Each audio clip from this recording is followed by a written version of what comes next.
గురుభ్యో నమః. గురు బ్రహ్మ గురు విష్ణు గురుదేవ మహేశ్వర గురు సాక్షాత్ పరబ్రహ్మ తస్మై శ్రీ గురవే నమః. సదాశివసమారంభం వ్యాసశంకర మధ్యమం అస్మదాచార్య పర్యంతం వందే గురు పరంపరాం నారాయణం నమస్కృత్య నరోత్తం దేవి సరస్వతి వ్యాసం తత్తో జయ ముదీరయ శ్రీ గురుభ్యో నమః. గణాధిపతయ నమః.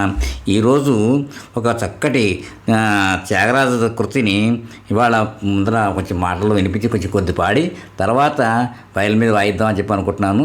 చాలా మంచి చక్కటి కీర్తన అది. అదేమిటంటే రవిచంద్రిక రాగంలో ఉంది. దానికి పేరేమిటంటే త్యాగరాజు గారి మాకేరరా విచారం. కృతి శ్రీరాముని ఉద్దేశించి ఉంటుంది.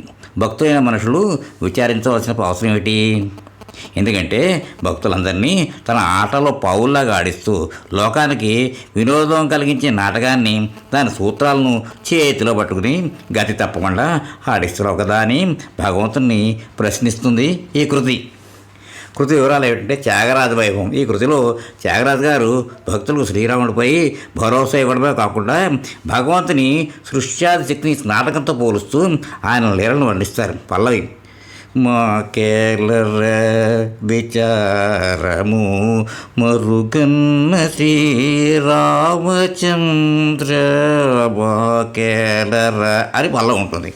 అర్థం ఏమిటంటే మన్మధునికి తండ్రి అయిన ఓ రామచంద్ర శ్రీరామచంద్ర మాకు విచారం ఎందుకు ఉండాలి అనుపల్లవి.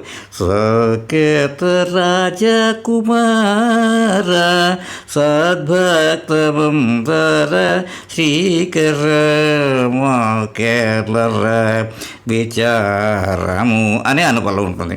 అర్థం ఏంటంటే అయోధ్య రాజకుమార మంచి భక్తులకు మందార వృక్షంలా కోరికలు తీర్చే ఓ శ్రీకరుడా మాకెల్లరా విచారం.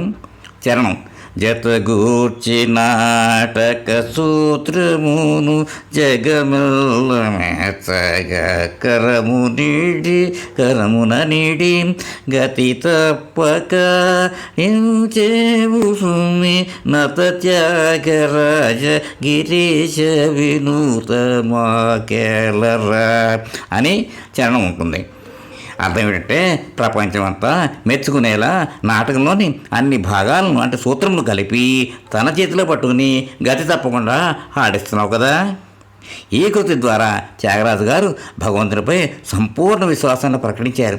ఆయనకు నత త్యాగరాజ గిరీశ వినుతాన్ని సంబోధిస్తూ భక్తులందరినీ రక్షించి దైవం పట్ల తమ అంకిత భావాన్ని వ్యక్తపరిచారు. అది ఇందులో విశేషం అన్నమాట. ఈ తర్వాత వైనంలో వాయించాను కాబట్టి వినండి. తర్వాత సంతోషం విని నేను కొత్తగా పెట్టిన ఛానల్ ఉంది కదా ఉపాధ్యాయుల సత్సంగం, దాన్ని సబ్స్క్రైబ్ చేసుకోకపోతే సబ్స్క్రైబ్ చేసుకోండి, లైక్ చేసి దాన్ని కొంచెం ఎంకరేజ్ చేయండి. అంటే భక్తుల కోసమే అనమాట. ఇది నిస్వార్థంగా సేవ చేస్తాను అంతే. అంతకుమించి స్వస్తి.